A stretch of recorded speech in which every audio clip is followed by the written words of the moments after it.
Hey everybody, welcome on our channel. In this video we are gonna see, what if Naruto was the god of stars and got harem? Huge shout out to Vortex Beater for this story. If you are new on the channel, don't forget to subscribe our channel and like the video too. So without wasting any more time, let's start the story. Prologue. The god named Naruto, or is it Remulus?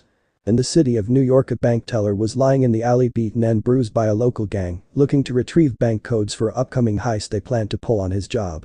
"Come on man," one of the thugs said, swinging the bat on the back of the teller, causing his to gasp in pain. "Just give it up, stop being a stubborn old fool." The bank teller coughed up a glob of blood, his resistance wasting away with the beating and the idea of dying, leaving his unborn son alone in the world. The teller decided to give up and hope they spare his life.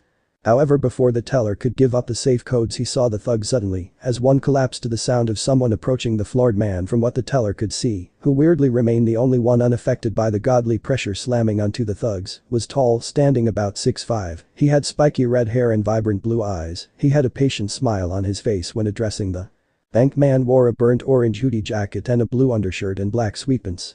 The man leaned down and touched two fingers to the teller head, and to the teller's surprise, he felt all his injuries heal. "Who are you?" the teller asked, sitting up. "My name is of no concern, but if you must address me by a name, call me Naruto the man." Naruto said, his voice deep but soothing in a way like a father tell his daughter a bedtime story, as the thugs was struggling to get up. The man's side eye. "We'll take care of these thugs here, you get some sleep," Naruto said, not facing the teller. As soon as Naruto said that, the teller felt a drowsiness wash over him, and with a final whisper of thank you fell asleep. Naruto stood up and turned away. Naruto began to walk away, but stopped to address the thugs normally. "I'll let my sister Artemis take care of scum like you, but today is my anniversary and I'm in a good mood, so I'll spare you from a tragic fate." He snapped his fingers in faster. The most can comprehend, the thugs bursted into black flames. Amaterasu, heavenly illuminating flames. Most would find it weird that a Greek god will name something after the Shinto head goddess, but to be fair, it was all a part of a running joke on Olympus, and second of all, Urania Fontain's flow just doesn't roll off the tongue as well. "My name is Remulus Naruto Uzumaki, and I am a Greek god. God of the stars, gravity, chakra, meteors, space, loyalty, and fatherhood. I was almost the god of heroes as well, since I was the first true hero, but of course dad had to give it to Herc the super jerk for chaos. Known reasons the fool was not a true hero. Son of Zeus, the king of gods, and Hera. The birth was complicated as the day of his birth, he was kidnapped by a former handmaiden of his mom, Heronika's and Irachi. Irachi poisoned his first sip of nectar, which injured the young child god greatly. He preferred growing up slowly, thank you very much, reducing his strength. Over there, the weakened god was taken from Olympus and given him to a mortal princess by the name of Kushina. Kushina raised Remulus well, keeping him humble and kind, and giving the last name Uzumaki, which he decided day Irachi returned to try and kill Kushina, but Irachi faced Remulus off in battle, and Remulus managed to slay the former handmaiden and earned the attention of his half-brother and sister Artemis and Apollo, who, impressed by Remulus' battle with Irachi and Remulus, was dubbed by Artemis the Maelstrom, which was later dubbed by Apollo Naruto. Apollo, realizing that Naruto was poisoned by Irachi, fully healed him, which incidentally healed the poison that affected Naruto years ago, slowly returning Naruto godly energy. Since then, Naruto would go on adventure after adventure, liberating kingdoms and saving and then befriending a Hesperide named Zoe Nightshade, and with her help created 4 swords. Anaclosmos, Riptide, currently in the possession of Chiron. Adagita, Storm, in Zoe's possession. Undertaker, a blade of shadows that could only be summoned by a child of Hades himself. And his personal sword Totsuka, Heaven Splitter. He even fell in love with his immortal hand waitress Orin, and eventually had his full godly powers and immortality returned and claimed his spot amongst his family as a god. Naruto was torn from his reminiscing when he heard a buzz from his hideout. He seen it was his half-brother Hermes. "Yo Herm, what's up?" Naruto answer, entering a coffee shop owned by his subordinates, the Star Nymphs. Naruto: "Hey bro, things are getting pretty hectic up here." Naruto shrugged while purchasing a coffee and muffin. "Since when it isn't hectic, Hermes," Naruto said, trying to wave off his daughter's thanks and offers of gratitude. Who in the hell offers soap to their father great-grandfather? His kids apparently neat freaks, the lot of them. "Someone stole father's bolt," Hermes whispered gravelly, causing Naruto to freeze. Let it be known that his father was power-hungry, a fatal flaw often shared with kids. Naruto dutifully ignored the irony of that statement. But that's besides the point. Thing is, Naruto knew is without his symbol of power his father was going for heads, and the head of his uncles was on the chopping block first, and it was his job as Zeus' favorite son, not counting Heracles the bastard, to mediate the peace. "I'm on my way," Naruto said, hanging up the phone before turning his daughter Meg, the store owner. "Hey, so I'm on official Olympus business right now, so can you just have Norbert take your mom's order to the temple?" Meg nodded her head. Of course Papa Naruto kissed her forehead before waving his other kids by, and with a flash of light and a burst of wind Naruto was gone. Naruto arrives at the council room while it was at a panic, more so than usual Naruto might add. As he arrived he saw what was known as the Olympian Council, consisting of the most important and powerful of the gods. It consisted of first and foremost 5 of the original 6 Olympians, as the oldest gave up her position, Zeus the king, Hera, the queen Poseidon Hades sometimes, and Demeter, all the time. 5 others consist of Zeus' children. Naruto does wonder why nobody else children is council worthy, but considering his dad is the king has the most children he figured that was expected. The 5 are, according to age, is Athena, Ares, Hephaestus. This is where Naruto would be Artemis, Apollo, Hermes, Dionysus. The final member strangely enough is the most distant to them in terms of relation, and that is Aphrodite, daughter of the primordial Uranos, which yes would make her Ray's stepsister and Zeus' aunt we don't like to talk about. Zeus, noticing his son's presence, slammed his fist on his throne, causing a large boom. Enough. Remulus, it has been a while, my son, causing the other to look towards one of their favorite male relative, as Naruto made it a job to mingle and spend time with everyone. Oh my dear nephew, it's horrible, your father has lost his bolt and won't stop whining about it, Demeter cried dramatically, dutifully ignoring Zeus' glare as everyone chuckled. Okay, that's enough. Now that Remulus is here I can explain. You see, after the camp field trip to Olympus, we would come to find the master bolt missing. Naruto's eyes narrowed in thought before widening in realization. Father, I believe it was a demigod who took the master bolt. This caused gasps and mutter amongst the others. And what will be the cause of this suspicion, child? Hera spoke.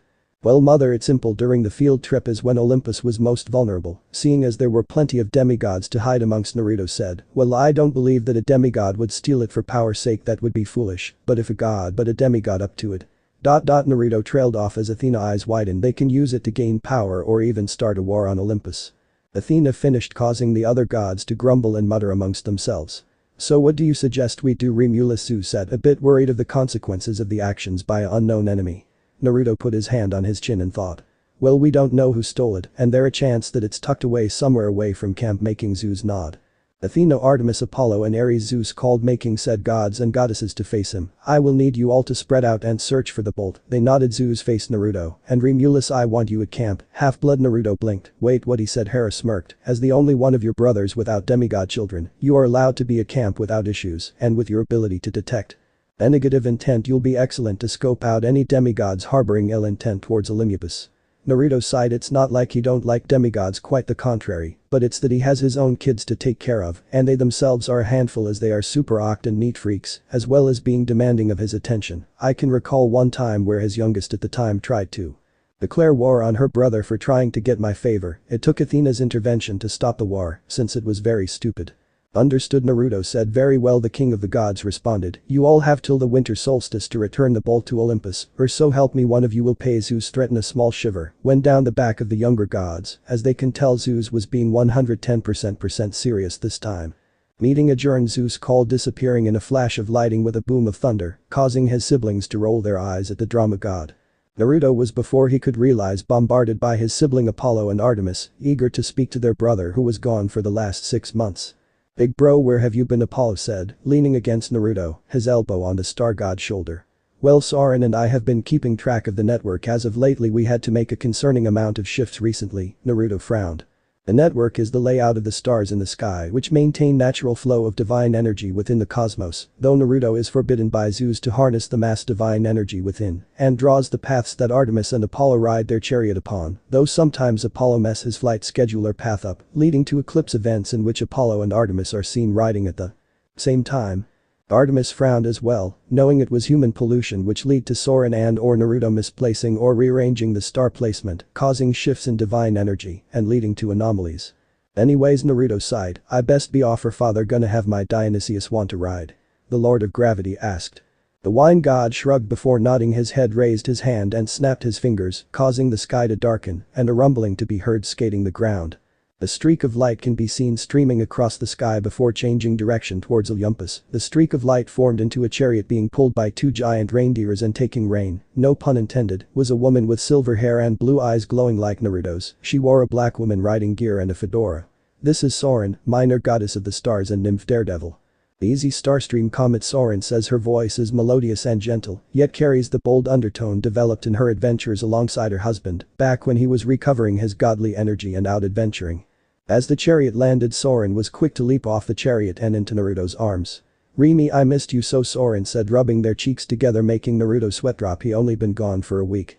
"Soren, I haven't been gone that long," Naruto chuckled as his rather eccentric wife showered his face with light. "There is one thing his kids inherited from their mother, is her possessive and attention-seeking nature." "Nonsense," Soren shook her head, jumping from his wife, loved to be showered with his attention, and if he was gone too long, it greatly worried and or irritated her, which would usually lead to her taking the chariot out to look for her. "Anyways, thanks for coming so dear quickly, I need a ride, and I see you brought young Comet," Naruto asked as he walked over and started petting his sacred reindeers Starstream and young Comet, son of Comet, the grandson of old Comet, the first reindeer. "No problem dear, I was out and about anyways, taking young Comet to make his first constellation, which he did great in by the way," the former cloud nymph said, taking up the reins again. "So where to, Remy? Can you take me and Dee to Camp Half-Blood? It's part of a new assignment by Pops," Naruto asked as he and Dionysus got on the chariot. "Oh yay, back to the land of dreams and annoying kids," Dionysus groaned. "Oh cheer up Dee, you at least got me," Naruto said. "Oh joy," the party god mumbled, much to Naruto hidden displeasure. Soren pulled on the reins. "Forward Starstream, forward Comet," Enum yelled as the reindeer grunted in response, and as faster than a car the chariot with the trio took off in the sky. The chariot soared through the sky, circling Olympus until they were facing the direction of camp. "Bolt, bolt," Soren cried, causing the chariot and the reindeer to glow a bright white, and in an instant the chariot zoomed off in a streak like a comet. And in less than a minute the chariot landed at Camp Half-Blood, to the greeting of the assistant director Chiron, though with Dionysus' unwillingness to do much more made Chiron head director than anything. "Mr. D," Chiron called before quickly noticing Naruto and Soren. "Oh, and Lord Naruto and Lady Soren, a pleasure," Chiron bowed. Naruto was quick to wave him off. "Nonsense Kai, you can call me just Naruto." Soren rolled her eyes at her husband modesty. "And good afternoon to you too, Chiron," she greeted. Unlike Naruto, who grew up raised by a mortal, Soren was raised as granddaughter of Poseidon, which in itself is long story on how the sea god and a cloud nymph got together. She was pretty well off, so she had no problem being addressed with a high level of respect. "What bring you two to camp, might I inquire?" Chiron asked. Naruto frowned. "Well, with Father Bolt missing, my suspicions had led me to believe that a demigod was involved in the matter," Chiron, causing the teacher of heroes' eyes to widen. "No camper would ever, that's bullshit, and you know it." Chiron started with Naruto interrupting. "There's always the chance that a god or worse, one of our distant relatives could have tricked or manipulated." The hidden emphasis and meaning on the word distance wasn't lost on no one. "Do you really think?" Dionysus said in a moment of rare clarity. Soren shrugged. "Well, I would hope not, but Lady Athena has told me that Lady Artemis has been petitioning to Lord Zeus of Crooked One return for a while now." Dionysus nodded. "The moon goddess brought it up at least once every meeting. I wouldn't be surprised if Artemis was right. I mean, she is one smart cookie, and if her senses are telling her something wrong, then I would fully believe it," Naruto said. "Plus it would explain the strange influx of divine energy in the layout, causing stronger than normal monsters and creatures appearing." The group made their way past the border and into the main camp and made their way to the big house. "Okay," Naruto started as he closed the door behind them and used a silencing seal. "So while I am staying, I might as well be helping out," causing Chiron to blink. "Wait, really?" the centaur asked. "Very much yes," Naruto said. "I can offer blademanship and sealing arts as well." Chiron smiled. "I would very much appreciate," much to Naruto ire. "I guess it's better than Lord the Star God sighed. The others chuckled at his misfortune. "Well, I believe we have an anniversary to celebrate," Naruto said, wrapping his arms around Soren's waist and kissing her, much to her delight. FTS. 6 months later. It was nighttime and dinner has just concluded, and Naruto was out preparing for Camp Capture the Flag when a camper named Katie Gardner ran up to him. "Chiron has reported a minotaur attacking someone outside the barrier," Katie said, obviously distressed by the presence of a minotaur. Naruto sighed. "Alright cat, I'll go check it out." Naruto quickly flashed to the barrier to see a giant bullman attack 2 kids. One was a dark-skinned satyr with curly dark brown hair. The other was slight pale, though it might be from fur, Naruto noted, with black hair and sea green eyes like his father. "This is Percy Jackson and his friend guardian satyr Grover Underwood." Which said satyr was unconscious. Naruto couldn't help but facepalm at the fact that the protector needed protection. The minotaur charged at Percy, but the boy jumped out the way, and the boy surprised Naruto by charging the slowing bullman and ramming it with its own broken-off horn. The minotaur roared, but to the surprise of Percy didn't die, but backhanded the dark-haired preteen into a tree, causing Percy to fall unconscious. But before anything else could happen, a white beam pierced through the minotaur, causing it to blow up in gold dust, leaving behind its horn. Naruto put down his finger, showing it was him behind the beam of light. Naruto sighed, summoning 2 floating gurneys. He snapped his fingers, and Percy and Grover appeared onto the gurneys. Just then a satyr and another camper ran up behind him. Ah, and you wouldn't mind leading these two to the medical cabin, would you? Naruto smiled. Of course. Trevor Bush and Annabeth Chase, daughter of Athena, bowed before leading the two gurneys away. Naruto frowned. So father wasn't the only one to break the vow. He thought as Naruto was a god of fatherhood, he could sense godly connections of demigods and could sense his connection to the sea. Naruto shrugged. Well, that's something I can deal with tomorrow. Turning and making his way to camp, Naruto thought about the future, not knowing his hand in the great prophecy and leading a certain son of the sea to greatness. Naruto was sitting at a table at the big house, watching as Sharon played poker with Course. They quickly banned Naruto from playing as Tich the luck goddess, always had a crush on the blonde star god, and blessed him with great smirk before laying his cards down. Full house. He gloated only to frown when Chiron laid a straight flush. Bias Chiron, can't I just win once? Dionysa said, throwing his hands up in exasperation. Prawn smiled. Ah, Mr. D, if there's no one to keep you in check, then who will? Both immortals turned their eyes to Naruto, who was in the midst of an intense game of shogi and chess and checkers simultaneously with Annabeth Chase, an exercise they do to improve Annabeth's strategy and quick thinking. Besides Mr. Naruto, Chiron said with a sweat drop. Dionysus was about to comment when he saw the new kid Percy approach to turn away in disinterest almost immediately. Percy looked to see his teacher playing a card game with a man with unshaven and unclean-looking hair and beards with a leopard-printed shirt and some shorts. He looks like he would rather be anywhere but here. Percy then turned to see a rather pretty blonde girl of California origins in Percy's deductions and a blonde-haired man that felt familiar. Playing a game of checkers and chess and something else entirely simultaneously, which baffled the young sea spawn. Looking up from his games, the blonde-haired man smiled a smile which to Percy felt warm and inviting, making the blonde-haired man seem even more familiar. "Hello Percy," the blonde greeted. His baritone voice removed the tension Percy felt when he woke in this strange environment. "Who are you? How do you know my name? And why do you feel familiar?" Percy asked bluntly, causing his teacher to throw Percy a disappointed look. The leopard-printed man to raise his eyes, Grover to clam his face, and the blonde colleague girl to look as if Percy grown a second head, and the man in question chuckle. "Well, to answer the questions, Percy Jackson, I go by many. The east I am Ashura, and to the west Indra." The blonde started as everyone besides Percy grown. To the north the Great Father and the south as the Great Tormentor. He continued point north and south respectfully. To some I am Remulus, and to others I am Constellar, the blonde said, making Brunner and the leopard shirt man flinch. "But you Percy may call me Dodd," he finished with two eyes smiles. Percy blinked but hung on to something. "Wait, Remulus and Constellar, the Greek and Roman gods of the stars?" he asked, causing Naruto to smile. "Quite so, young Percy. However, Constellar doesn't exist, as it was just false names to spite the Greeks," Naruto dismissed quickly. "But that's impossible, the Greek gods aren't real," Percy denied, causing Naruto to sigh. "I fear it is the truth, Percy," Naruto said, only for Percy to stare at him as if he was crazy. Naruto sighed, "But I feel you need more physical proof than just words," Naruto said, looking Percy directly in the eyes, and no matter how uncomfortable it made Percy, he couldn't look away. "Look into my eyes, Percy," Naruto said, his eyes turning red with three comma-like markings in them before they morphed in this strange pinwheel, Itachi and Shisui's Manjikyu combined.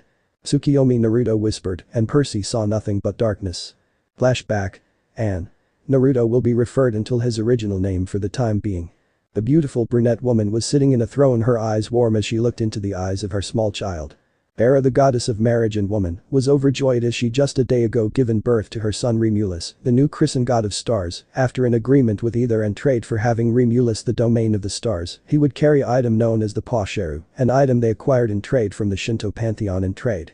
And in my verse, the Greeks and Shinto are, while separate, are more neutral than hostile. This item will be sealed in him until he turn 15, then it will be removed and placed into another object later, which will be given to Nyx.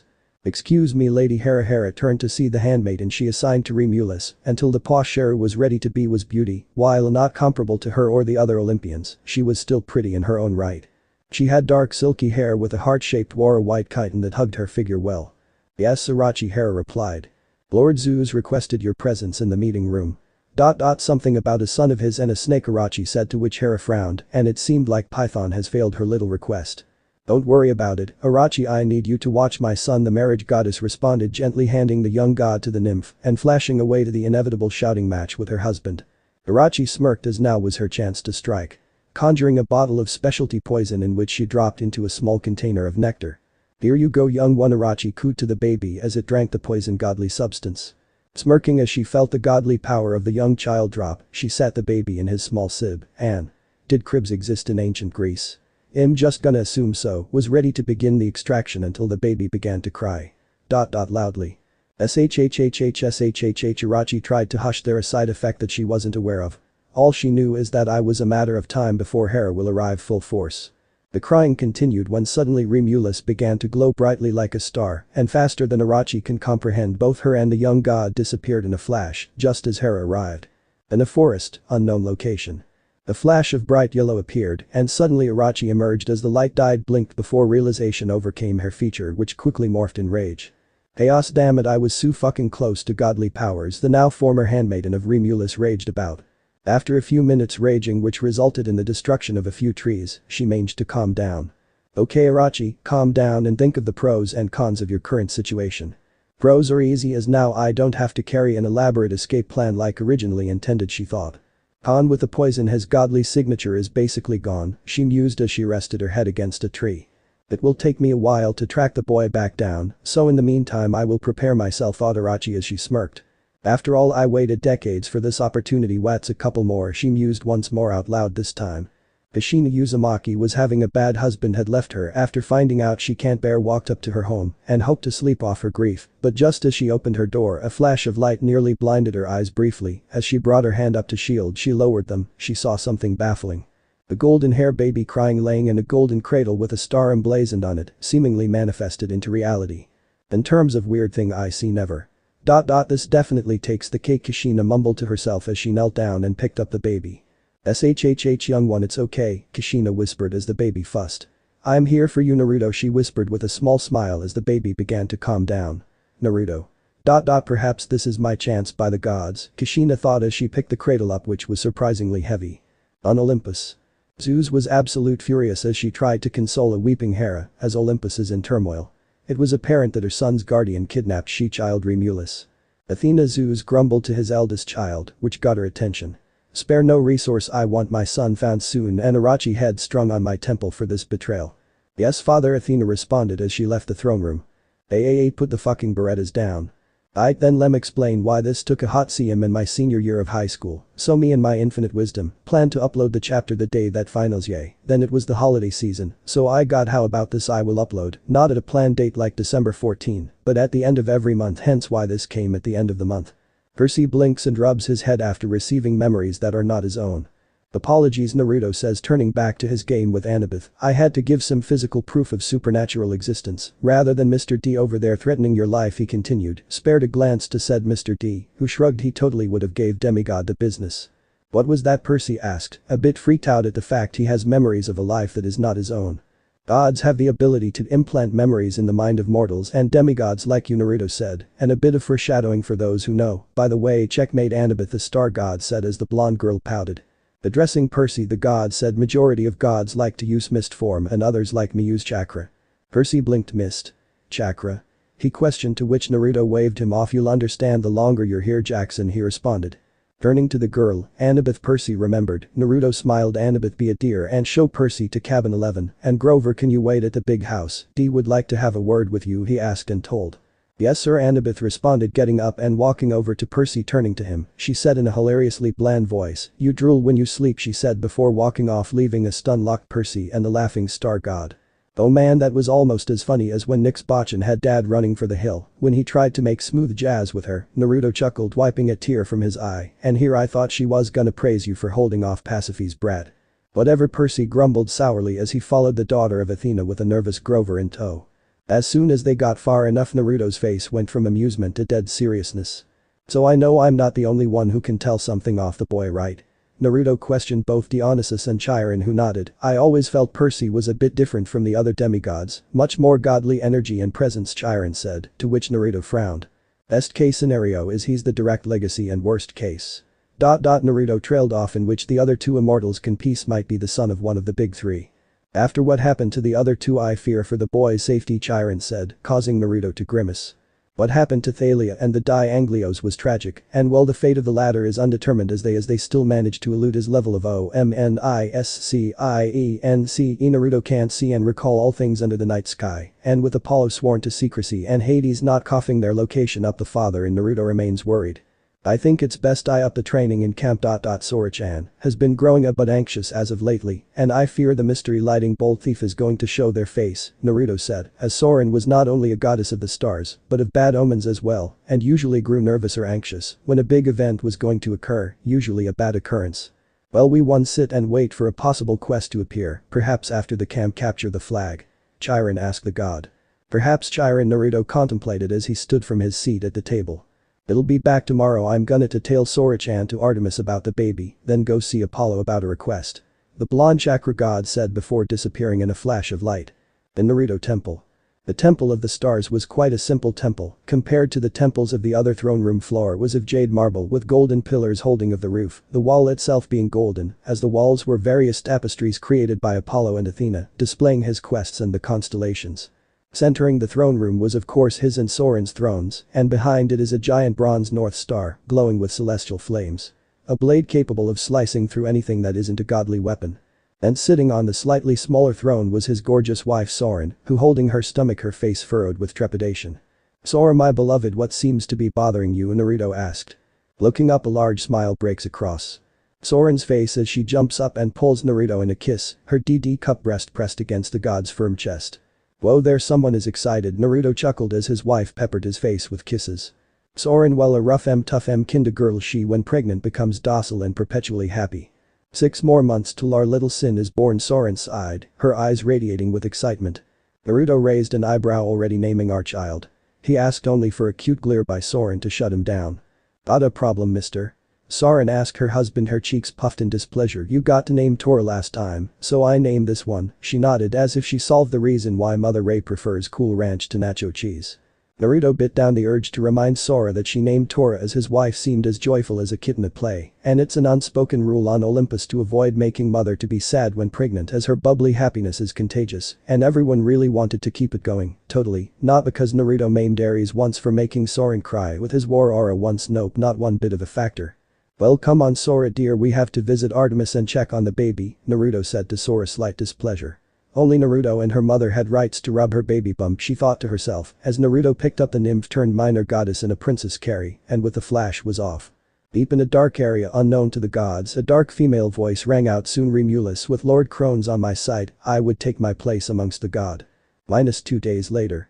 Naruto sat boredly in the temple of Artemis, something she used rarely, while his wife was being examined by the goddess of Artemis, was not the goddess of general medicine, thus wasn't as quick as her younger twin brother Apollo, but still just as efficient.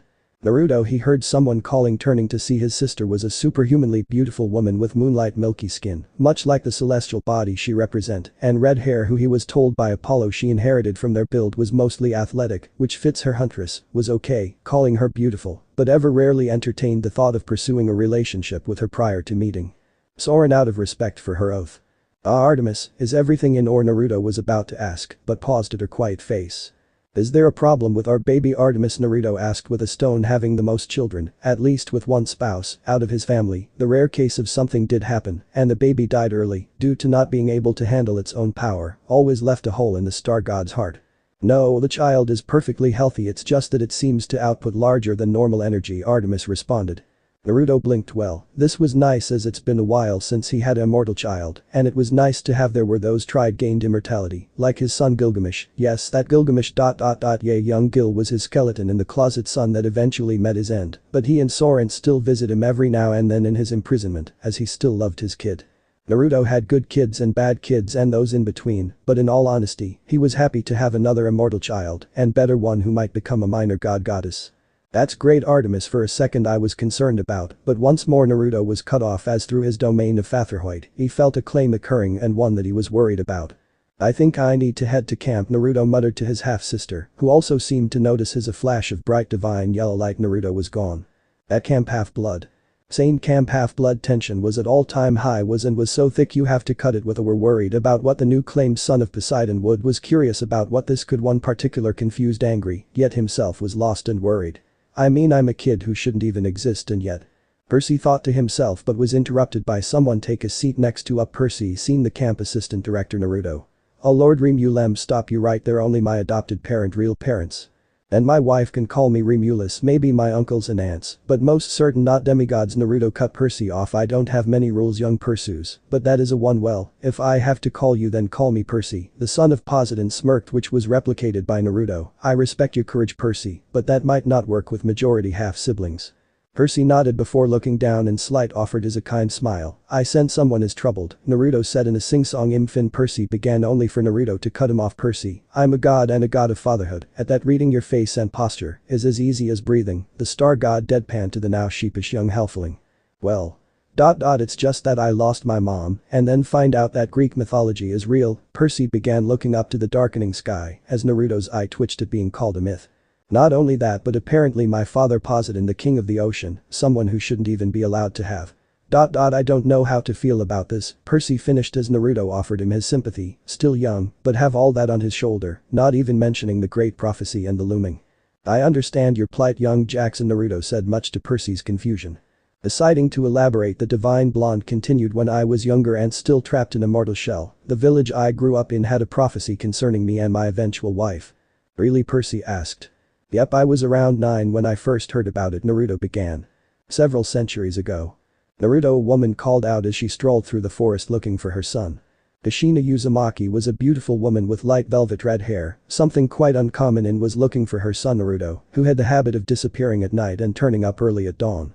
Come find me, mommy, a young voice called out. She huffed with as she begun searched her son's favorite hiding spot, pretending not to notice the young blonde hiding in the trees above. She was no hunter of Artemis, but she prided herself on her hunting capabilities, as she was forced to hunt for her and her young son the past 9 years, so finding her untrained son was light work.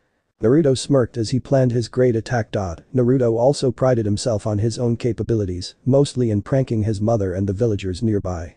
Naruto frowned as for the longest time he and his mother were forced to live outside of the village, and Naruto had no good reason. Up, he can see the stormy sky as usual. His mom told him that Zeus was angry about the fallen star child, as people have been calling it. His mom said that the king and queen lost their child and the world has suffered with constant storms and marriage itself at all-time low. How did a 9-year-old that? Percy asked. I didn't learn it much later, now let me finish the story, Naruto responded. Naruto shook those thoughts out of his head. I mean, he is only like what 9, why should he care about that when there is tomfoolery to be created after all? So with a yell, Naruto leaped from his spot on the branch in order to tackle his mother to the ground, only to be caught off guard when his mom quickly spun around and caught him on her arms, but with his momentum, he still managed to knock her on the ground as the mom and son duo laughed their ass off. Reining in her laugh, Kushina finally took in the position of the son, realizing it was getting late. Curse you, Lord Helios, and your strange ass timings, Kushina thought. Alright, my little kid, time for dinner and bed, the red-haired mother said, picking Naruto up piggyback style, and began to make her way back to the cabin. Mom? Naruto asked. Yes, Munchkin. Kushina responded. Why can't we live with the village with the other kids? Naruto asked as Kushina went silent. The thing is, Munchkin, the village had a prophecy delivered about a month after you was born. Kushina is not ready to tell her son that he is adopted yet. It didn't come in the traditional sense, it came in the form of a dream to the village leader's 2-year-old daughter, young Soren. I believe she said something about a snake woman appearing to hold a young baby as the village and its people burned to the ground, Kushina said as Naruto's eyes widened in shock and slight horror. That baby, she continued, was you. Naruto eyes widened further, or at least a younger you. Since then the village elders decided that having you around was far too dangerous, so they banished us and told us not to return, Kushina finished. Naruto was quiet the rest of the way back home, his young mind reeling in thought.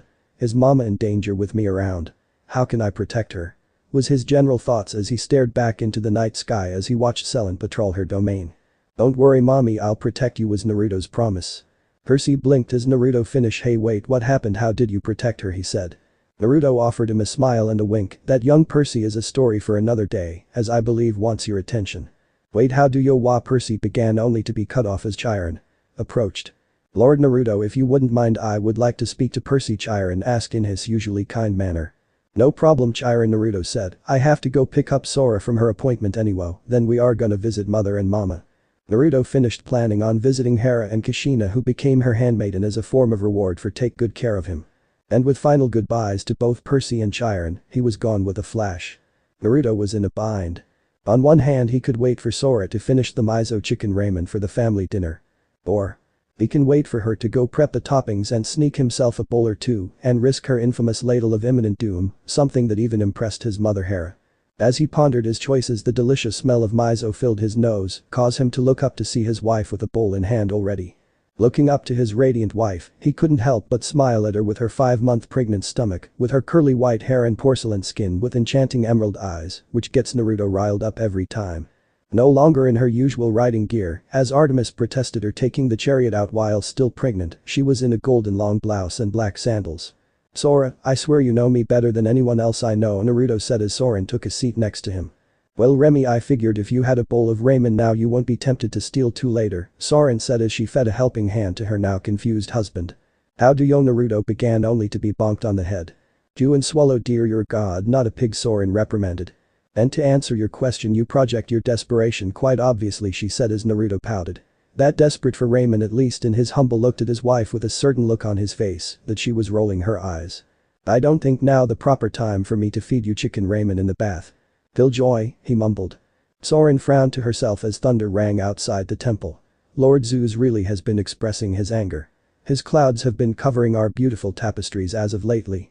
Naruto frowned as well. Every night he and Soren would dedicate a lot of time every day drawing star formations and also constellation patterns in the sky for the night, and it sucks when it gets covered by pollution or his father's clouds. "I know, but the dinner tonight might cheer him up," Naruto suggested.